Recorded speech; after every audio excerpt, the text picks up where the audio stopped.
Not diamonds. These 10 stones will make you lose control. Diamonds are just the beginning, but what if beauty didn't shine? What if it watched you? There are stones in this world not meant to be worn, but survived. Some whisper in your sleep. Others stare back when you hold them. And one makes your hand tremble without knowing why. These aren't just rare. They're cursed, not by magic, but by the people who touch them and never return the same.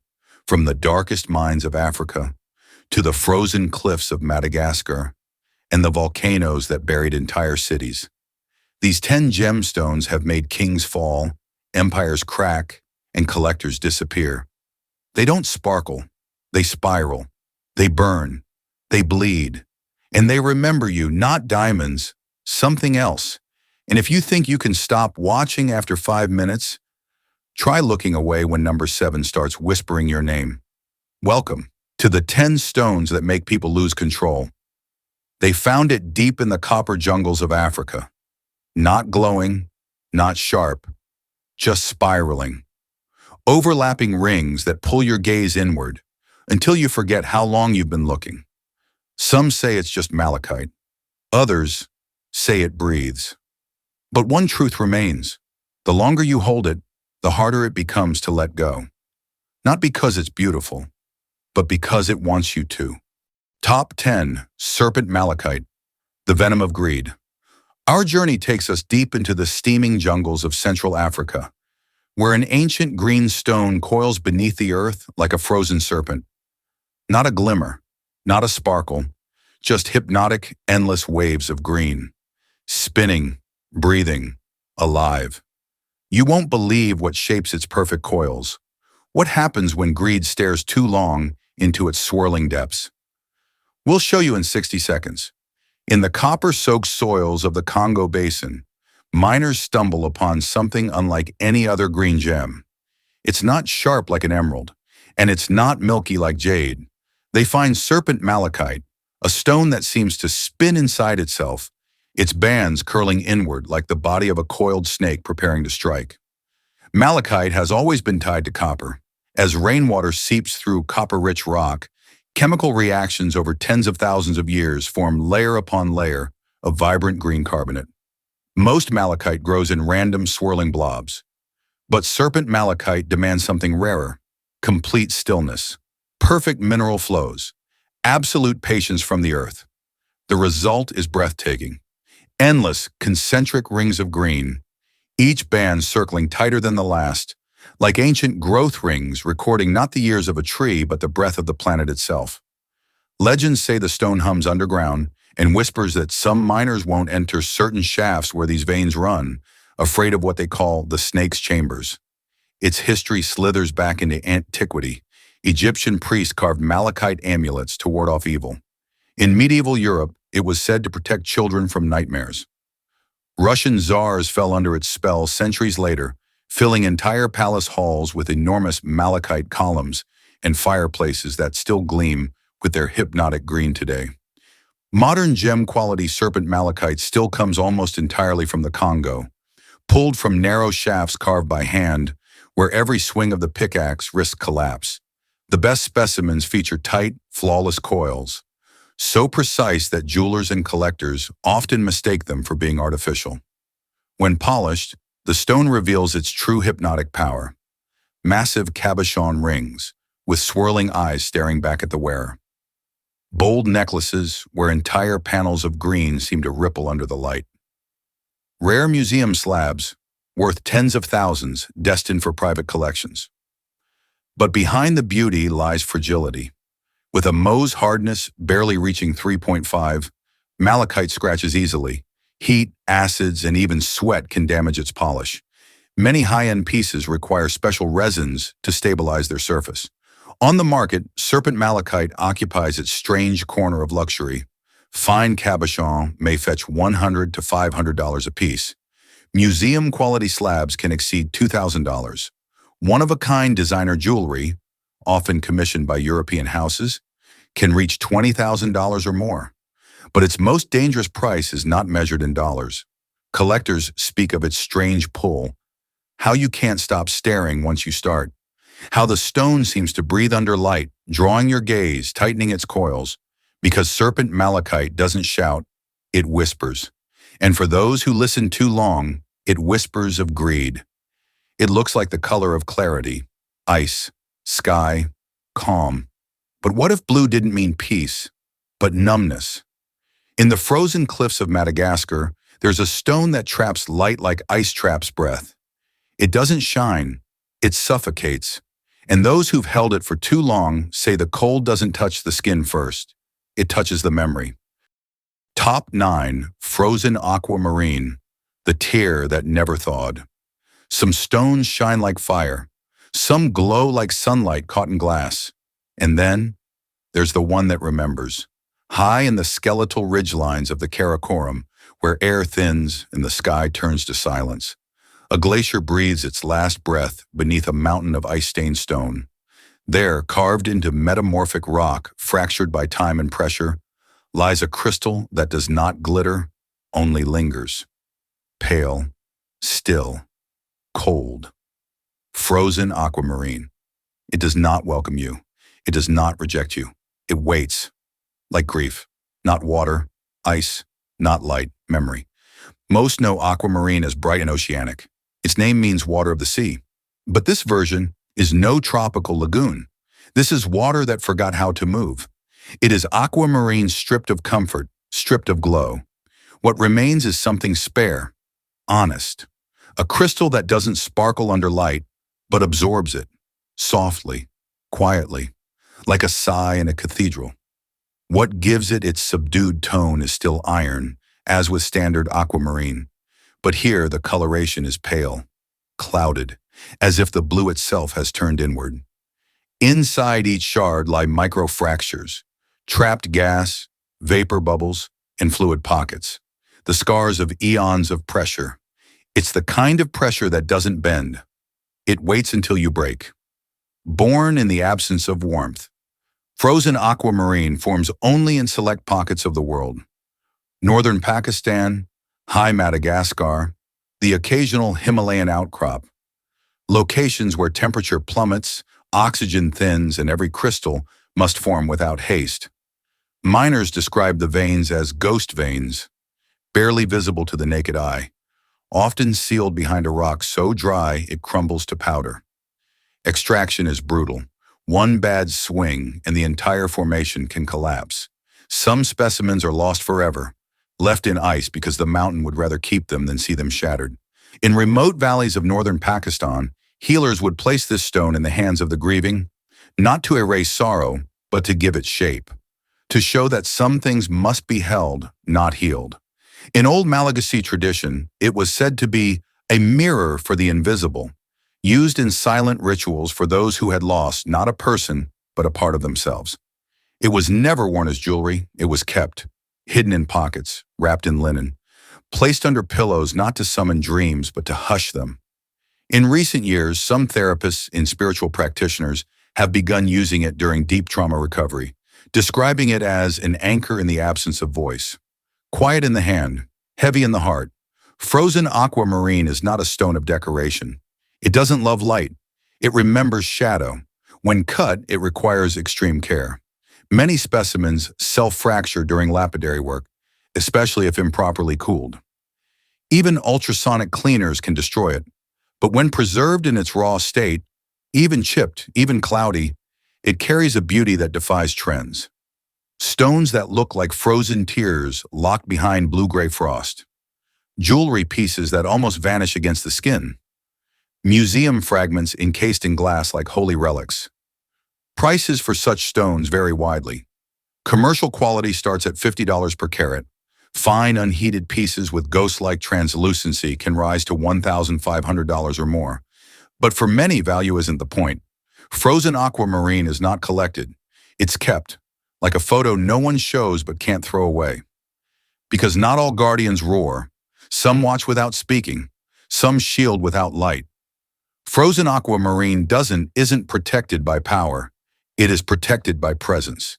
It reminds us of what stillness can hold, of the pain we freeze so we can keep moving, and the cost of never letting it thaw.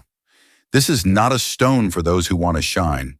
It's for those learning how to sit beside their silence, but silence never lasts forever. And far below the ice, something stirs. Not quite, not grief, but heat. Rising, slow, inevitable. Most red stones glow with romance. This one bleeds. Crimson garnet isn't polished. It's forged in pressure and pain, buried in the ruins of volcanoes that once screamed. Gem cutters say it resists being shaped as if it remembers the violence of its birth. But legends say the danger isn't cutting it, it's what it awakens in the one who wears it. Top 8. Crimson garnet, the heart of wrath. Some stones glow with memory, others pulse with fire. But this one waits. Beneath the volcanic highlands of Mozambique, far from tourist maps and camera drones, miners strike into black rock older than time itself. And sometimes, if the pressure was just right, if the iron ran deep enough, and the earth had the patience to burn without breaking, they find it. Crimson garnet. It doesn't dazzle. It stares back. Not with light, but with weight.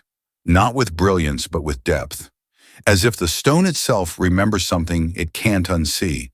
Forged in pressure, tempered by anger. Garnet is a broad family of silicate minerals. But crimson garnet, rich in iron and almandine, is different. It forms under tremendous heat and geological compression, often at the collision points of ancient tectonic plates. It's born where the planet folds in on itself. And what comes out is red. Not pink, not rose. Blood and ash red. Its color is highly saturated and comes from iron and manganese, but its feeling comes from time.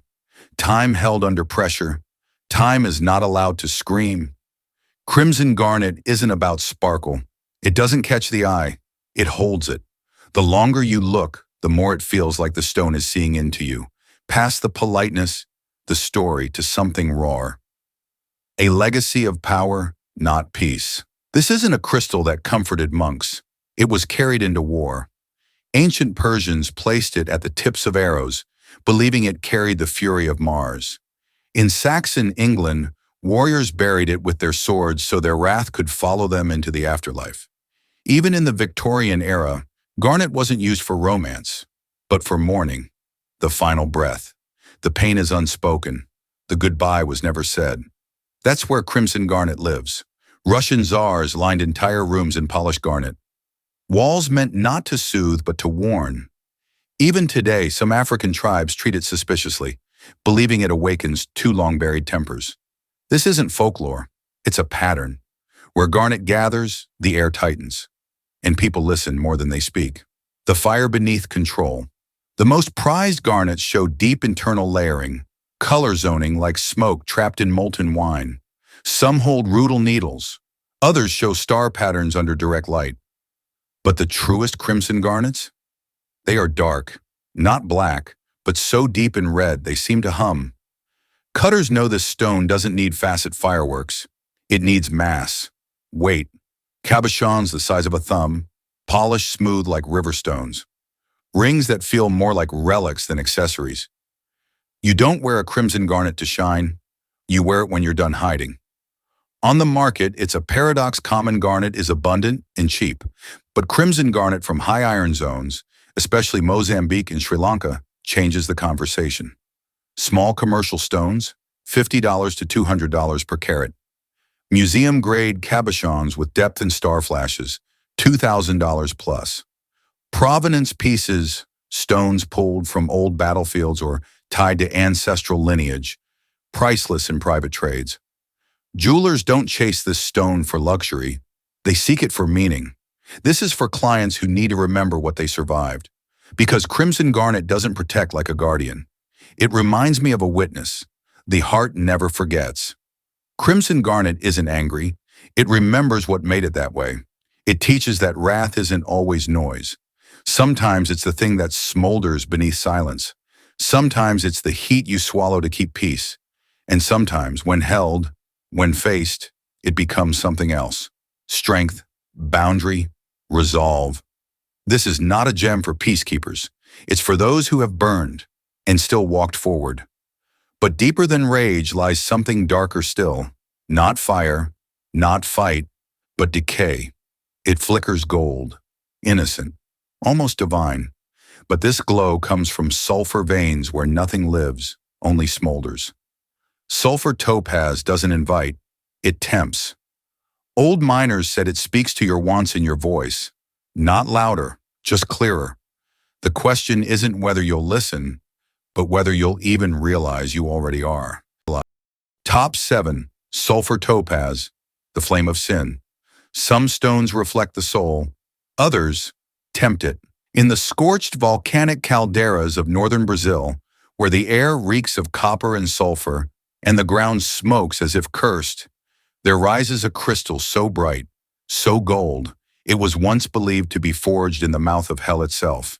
Not amber, not citrine. This is something hotter, sharper. Sulfur topaz, a gemstone that doesn't glow with warmth, but burns with a warning. Fire captured in stone sulfur. Topaz is a variety of imperial topaz colored not by surface inclusions, but by trace amounts of chromium and iron deep in its crystal lattice.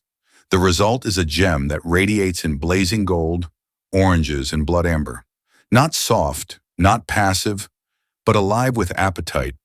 It forms in the cracks of dying volcanoes, ancient fumaroles where superheated gas and liquid crystallize into something the Earth didn't intend to release. Geologically, it's rare. Symbolically, it's dangerous. Because where sulfur topaz grows, so does temptation. The stone that seduced kings. Throughout history, yellow gems have carried both blessing and curse. In the courts of 18th century Portugal, the imperial topaz was called the devil's gold. Worn by nobles who wanted power without patience, it was believed to magnify ambition and obsession. In colonial Brazil, sulfur topaz was mined under armed guard, not for its price but for its pull. Miners fought, merchants lied, families fractured over stones they hadn't even seen. Legends proliferated. Some said the stone was cursed, that every owner eventually betrayed someone they loved. Others said it was divine, a crystallized spark of the fallen angel's original fire. Either way, the message was the same. This stone wants to be wanted. What it does to the eye, and the mind-polished sulfur topaz doesn't flicker. It flashes. Its refractive index, 1.61 to 1.64, is enough to dance under candlelight like a burning wick. Today, genuine sulfur topaz still comes almost exclusively from Brazil's Ouro Preto mines, a UNESCO World Heritage Site that once fueled empires. Small faceted stones, $300 to $800 per carat museum, quality orange gold specimens, $2,000 to $5,000 per carat matched pairs over 10 carats. Almost priceless. But price isn't what gives it power. It's the way it sits on the finger like a dare. How it catches your eye in the mirror and makes you stand a little taller.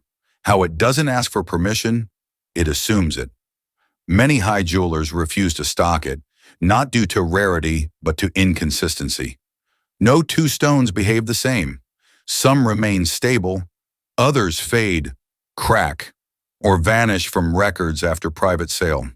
Because sulfur topaz was never meant to be owned, only chased. Not all fire warms. This isn't the fire of a hearth. It's the flame that lures the moth, the glow that promises more than it delivers. Sulfur topaz doesn't lie. It simply magnifies what's already there. Desire, greed, pride, lust, and once lit, those flames are hard to put out. So if Celestine is the voice of peace, and frozen aquamarine is the memory of sorrow, then sulfur topaz is the heat of everything you thought you buried, the flame of sin. But fire does not destroy alone. Sometimes it awakens, and down below, under layers of ash and bone, another gem stirs. Red, fossilized, holy. You were told mirrors reflect. This one remembers. Found in the cooled hearts of extinct volcanoes, Obsidian Mirror doesn't shimmer. It absorbs. When you look into it, you don't see your face. You know the version of you that never left the flame. The question is, which reflection will follow you back? Top 6. Red Fossil Coral, the Thorn of Judgment. Beneath the limestone cliffs of Indonesia and the bone-dry basins of Utah, Buried in layers of ancient seabed long turned to stone, there sleeps a gemstone that was once alive. Not born in fire, not shaped by pressure, but grown, cell by cell, in warm, shallow oceans 200 million years ago. And then, it died, and it fossilized. And in that death, it became something more beautiful than it ever was in life. This is red fossil coral, a gemstone of extinction, memory, and the weight of all things that must one day be judged. A forest beneath the sea, now turned to stone. Long before humanity and even the dinosaurs ruled the earth, coral colonies spread like living forests beneath prehistoric oceans. They pulsed with life, filtering light, water, and movement, until mass extinction events buried them in silt, pressure, and silence.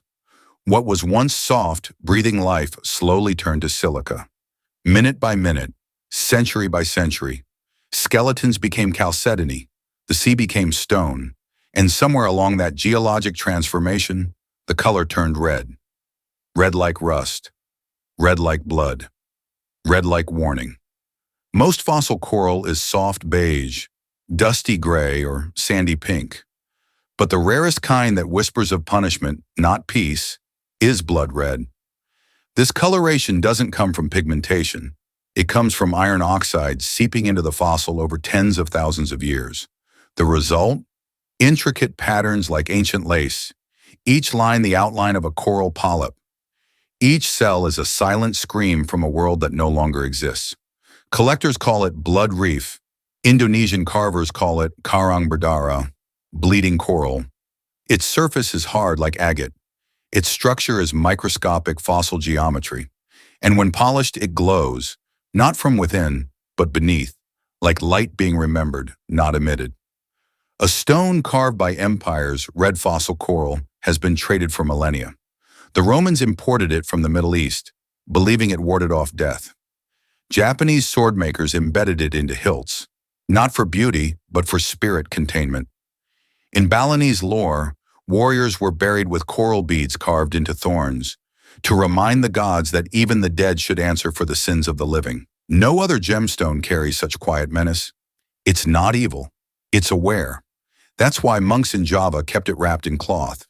The finest red fossil coral comes from two central regions: Indonesia, where uplifted coral reefs from the Miocene period yield slabs with perfect cellular patterns. Utah, where fossil beds dating back to the Devonian produce deeper, darker red stones, like dried garnet but colder. When shaped by lapidary masters, it becomes rosary beads that feel heavier than wood. Cameos are carved with faces from forgotten myths. Amulets, set not to impress but to warn, it is often paired with black onyx or left alone, naked, flat, and staring. Pricing the past. Common fossil coral sells for pennies, but red fossil coral, accurate, unbleached, iron-rich material with full fossil structures? That's different. Small tumbled pieces, $40 to $100. Hand-carved cabochons, $300 to $800. Museum slabs or rarely matched sets cost $3,000 to $10,000 plus and are often traded privately through collectors of death minerals. But its real value isn't in carats or clarity. It's in presence. This is not a gemstone you wear. It's one you answer to. The thorn at the end of a century red fossil coral doesn't glow. It doesn't sparkle. It stares. It carries the weight of extinction, the stillness after judgment, the slow, patient formation of truth through time. It does not accuse, it does not forgive. It simply remains. And in that remaining, it asks a question few stones dare to whisper. When all is stripped away, what survives you? But even judgment fades in time. And deeper still, there are stones not shaped by life or death, but by void. Light disappears in it. The sound feels muted near it. Void onyx isn't just dark. It's a hole. Some say it was created where no star could shine. Others say it was worn by those who gave up light willingly. And the deeper you stare into it, the more you forget where your darkness ends. Top 5. Obsidian Mirror. The void that sees. Most stones reflect light. This one reflects silence. Obsidian is not a gemstone, it's a wound. A wound in the earth that cooled too fast to heal. Formed when volcanic lava touches cold air or water, obsidian is not a crystal, not a mineral. It's volcanic glass. Instantaneous. Absolute. It bypasses time the way a scream bypasses logic. There are no neat lattices here, no slow geological patience. Just molten rage turned rigid instantly, locking chaos into black stillness.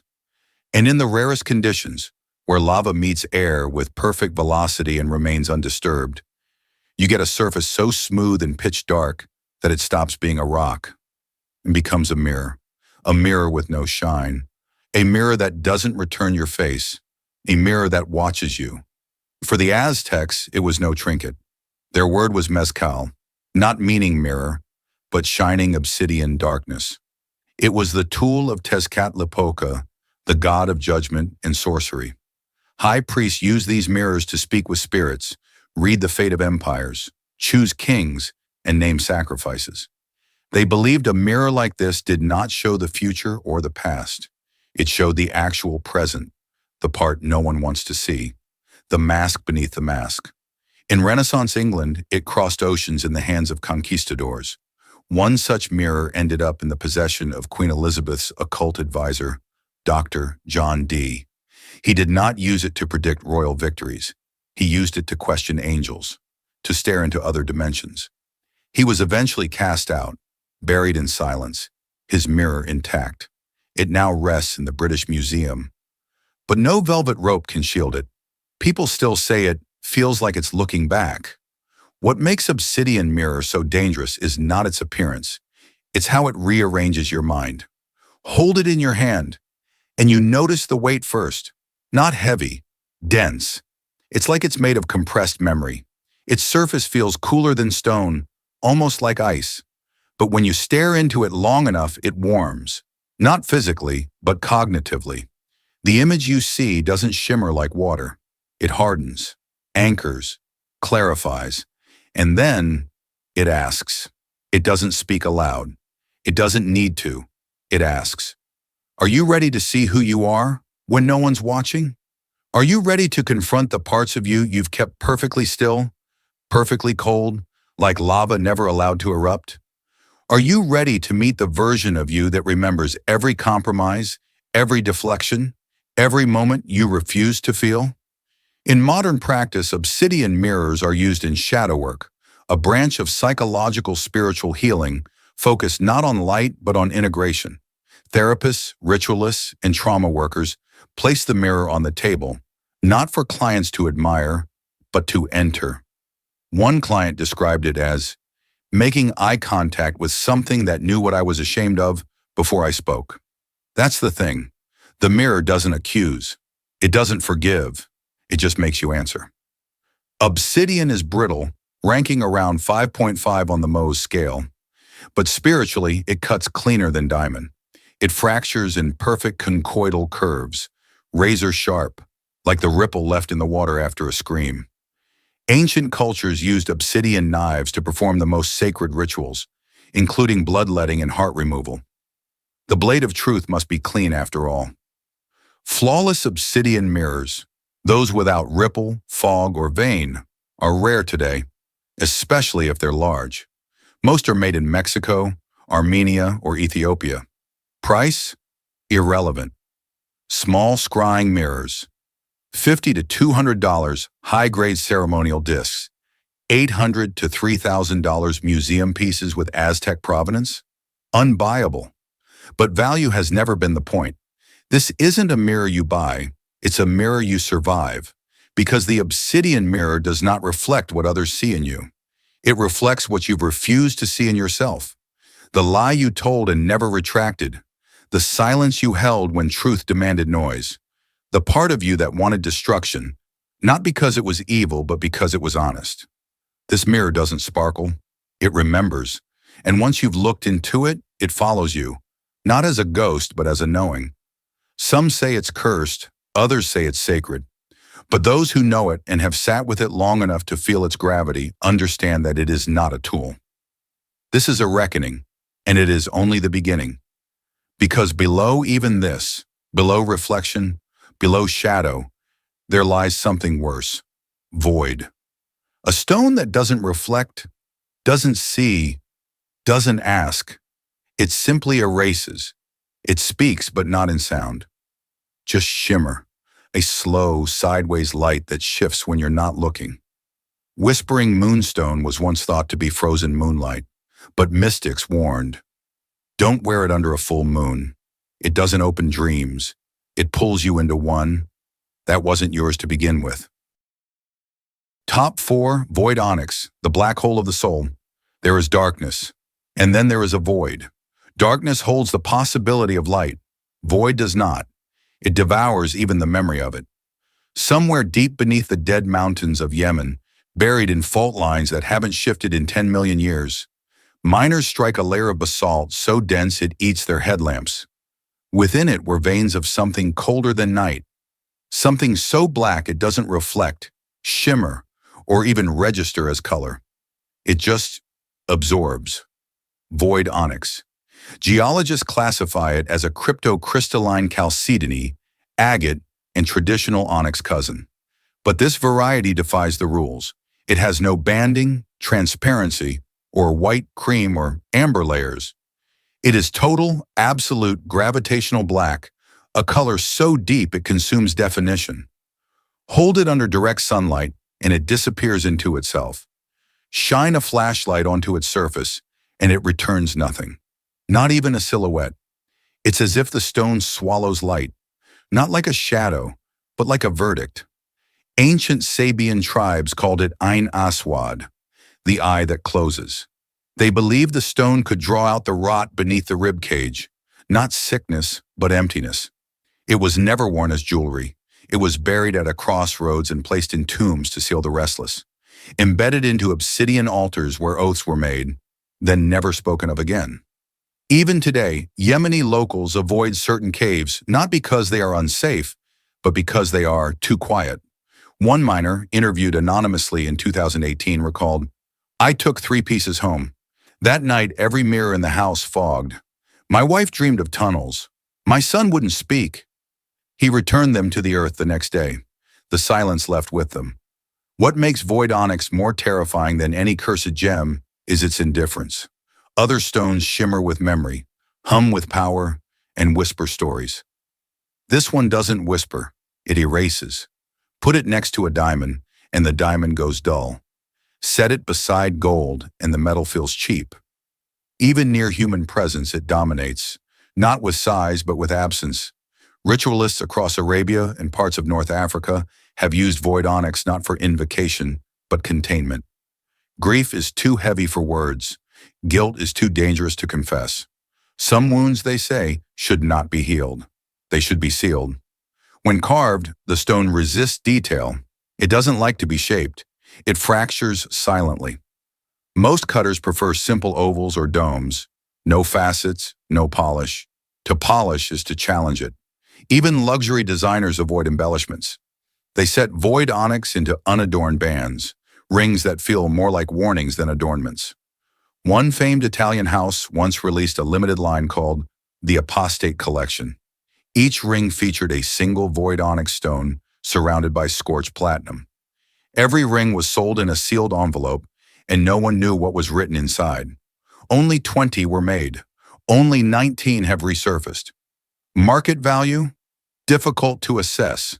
In terms of rarity, the stone is not scarce, but flawless void onyx, the kind that feels like it fell out of a starless sky, is nearly impossible to mine without fracture. Raw pieces, $10 to $50. Deep cabochons, undisturbed matrix, $1,000 plus. High occult ritual slabs, privately traded for 5 figures. But again, the price is irrelevant, because void onyx doesn't care about value. It cares about dominion. This is not a gemstone for beauty. It is a black hole for the soul, a final destination for things that should not return.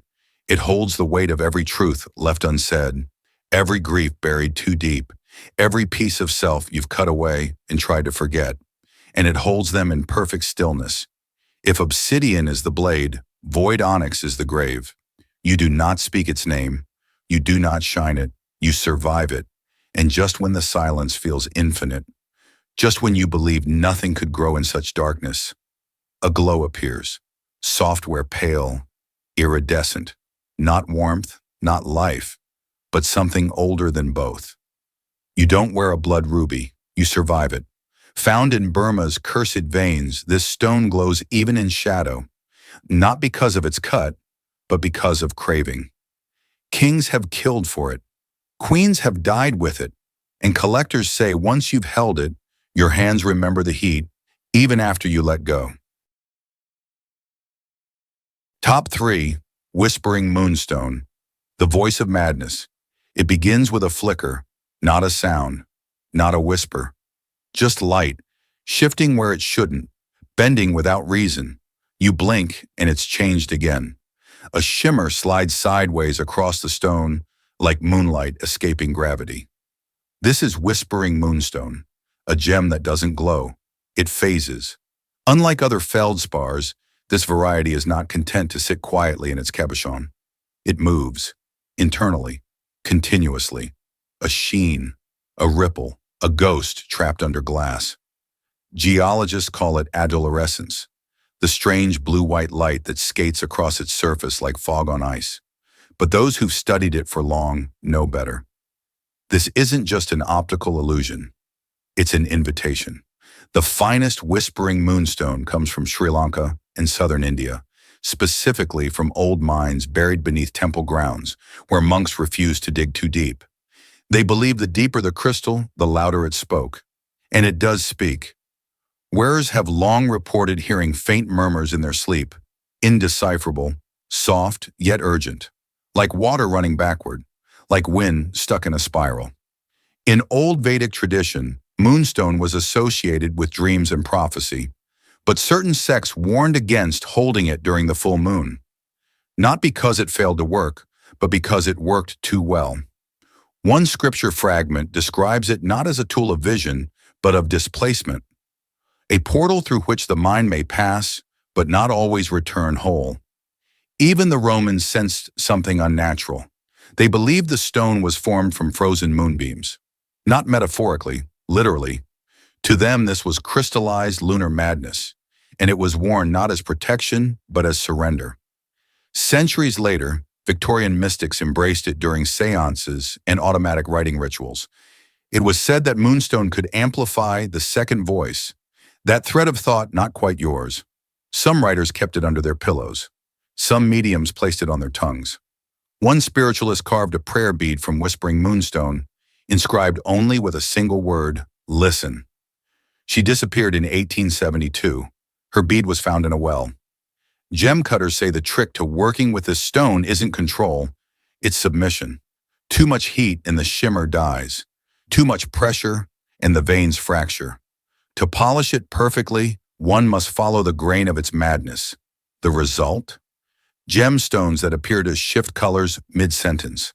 Jewelry that seems to move in candlelight, even when you're not looking at it.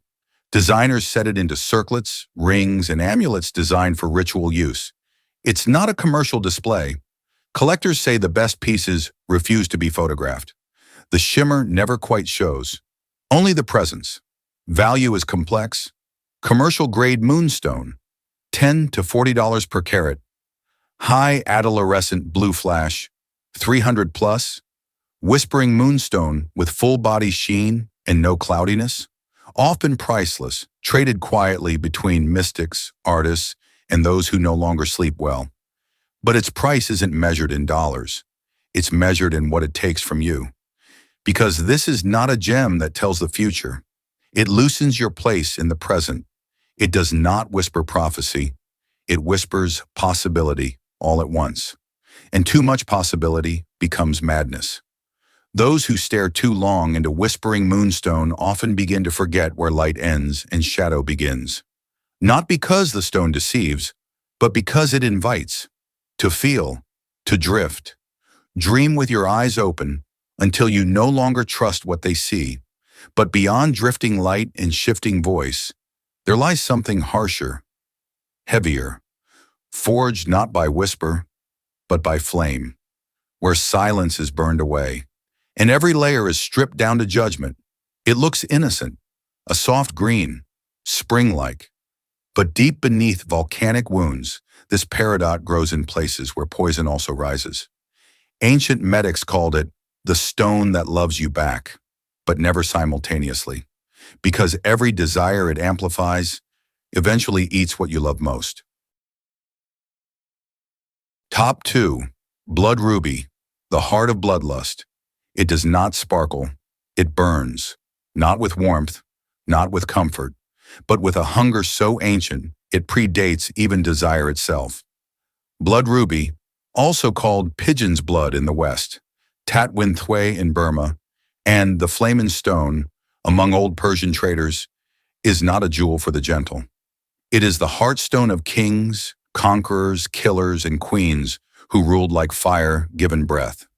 Where emeralds calm and sapphires speak of truth, the ruby does something more dangerous. It wants, and when it wants, it takes. The finest blood rubies on earth come from one place, the Magok Valley deep in the scarred mountains of northern Myanmar. A land drenched in mist, conflict, and stories too old to date. Miners here speak of veins that pulse beneath the hills, that when unearthed, they do not glisten, they glare. The color of these stones is no ordinary red. It is not wine, not rose. It is red as an arterial spray, with a fluorescence that glows even in shadow, as if the stone remembers the heart it came from. Scientists attribute the glow to trace amounts of chromium, destabilizing the crystal structure just enough to emit light. But ask the old gem dealers of Mandalay, and they'll tell you, that glow is not light, that is hunger. Throughout history, rubies have been prized above all other stones. Ancient Hindu texts call them Ratnaraj, the king of precious stones. Burmese warriors embedded rubies beneath their skin, believing it made them invincible in battle. Mughal emperors traded cities for a single perfect cabochon. The Burmese ruby tiara, worn by European royalty, is said to have caused more betrayal than any crown ever forged. One Thai queen was buried with a ruby the size of a dove's heart. Her final request? Let it guard me from cold, and let no man who touches it ever sleep soundly. To this day, the stone has never been recovered. What sets the blood ruby apart from all others is not its chemical makeup. It's the reaction it causes in people. Diamond buyers admire, emerald buyers appreciate, but ruby buyers, they tremble. Dealers have described moments where clients, seasoned collectors, break into a sweat just holding one. One even admitted to dreaming about the same stone for months after letting it go. This is not ownership. This is an obsession. In jewelry, blood ruby dominates everything it touches. Gold bends around it. Diamonds shrink beside it. Designers often build entire pieces to hold a single stone, like constructing a church for a god no longer worshipped, but still feared. The Cartier Sunrise Ruby, auctioned for over $30 million, is a perfect example. 1.2 inches long, 25.59 carats. The color was so pure that one gemologist refused to grade it twice. He said, "I already saw what it wanted me to see." Price varies. Commercial rubies from Mozambique, $200 to $2,000 per carat. Burmese rubies with blood red hue, $8,000 to $50,000 per carat. Perfect pigeon's blood stones over 5 carats? Name your price, and your price might be your peace of mind. Because blood ruby doesn't fade with time. It intensifies. It deepens in low light. It sharpens in a candle flame. And for reasons no lab has ever explained, it seems to warm against the skin. You don't wear a ruby like this. You survive it. It doesn't rest against your chest. It coils. And over time, something strange begins to happen. You stop seeing it as a stone and start feeling it as a pulse. Because this is not just carbon and chromium. It is want crystallized. It is every unsaid desire, every withheld scream, every moment your mouth said no while your bones begged yes. This is not jewelry. It is the truth no one dares wear in daylight. And once you've felt it and heard that silent rhythm beating back, you'll know why so many died for it, and why do a few still kill for it. But there is still one gem left, And it is rarer than ruby. It's more dangerous than void, and older than light. A stone not of earth, but of a crack between stars, where wings burn white, and judgment wears silence like a crown. They say it fell from heaven, but it didn't land softly. Seraphinite doesn't shine, it trembles like a feather, still remembering flight. Found in Siberia's sacred stones, this gem isn't worn for beauty. It's carried for one purpose: to let go of what you are, before judgment takes the rest. Top 1. Seraphinite, the feather in the flame. Some stones burn with hunger, some shimmer with memory, but this one sheds wings. Seraphinite is not named after angels by accident. It is named after seraphim, the highest order of angels in Abrahamic tradition. They are so close to the divine that they do not walk, weep, or wield. They burn. And when they descend, the skies catch fire.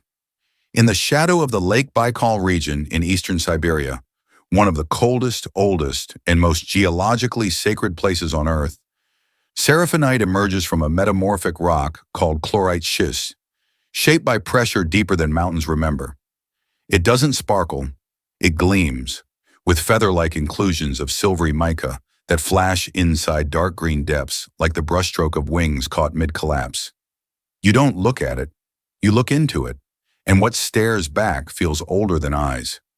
Russians call it kamsin, meaning whisper of feathers, but old shamans once warned that it was the last breath of a falling angel, because what's captured inside this stone is not serenity, it's a consequence.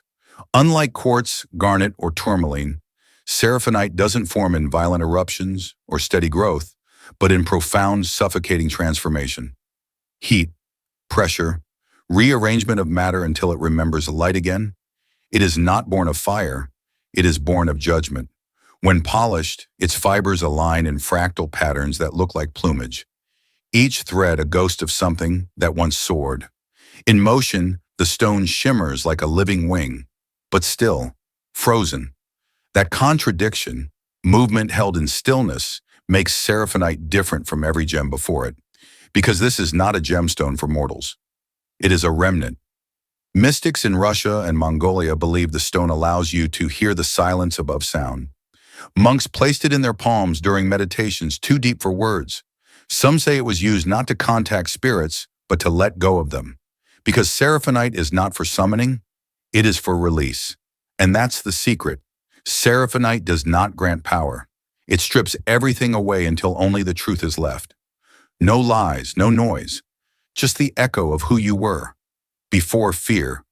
Physically, it is fragile, ranking only 2 to 2.5 on the Mohs scale. It crumbles under too much heat. It shatters if cut carelessly. But metaphysically, it withstands everything. It is used for soul retrieval, post-trauma clarity, and even forgiveness rites passed down through bloodlines. Jewelry houses rarely feature it, not because it isn't beautiful, but because it is too sacred to sell. When it is set in silver. Always silver, never gold, because gold competes. Silver listens. Market value? Misleading. Small polished slabs, $50 to $100. Deep green stones with full feather flash, $400+. True winged seraphinite with iridescent symmetry and no inclusions? It was never shown publicly, because those who own them do not show them. They keep them in silk, in darkness, until the moment comes to let go. Seraphinite is not a gem of conquest. It is a gem of ascension, not rising through power, but by shedding everything that weighs you down. It is the feather at the end of the fire, the wing that chose to fall, the light that no longer needs to be seen because it knows. It will never shout. It will never demand. It will simply lie in your hand and ask without words, "Are you ready?" And that is where our journey ends. Not with fire, not with shadow, but with the quiet weight of a single feather laid gently across the soul. You've seen them now, 10 stones, each more dangerous than dazzling. Not because of what they are, but because of what they bring out in you. Greed, obsession, desire, wrath, not carved into them, but waiting quietly for someone to wake them up. Some shimmer, some spiral, some stare, but none of them ever forget you. So before you go searching for one, ask yourself, are you holding the stone, or is the stone already holding you? Because in the end, these aren't just gemstones, they're mirrors, and mirrors never lie. They only wait. Which one would you dare to wear? Tell us below. And if you think this was the darkest collection yet, please wait until you see what's buried beneath them.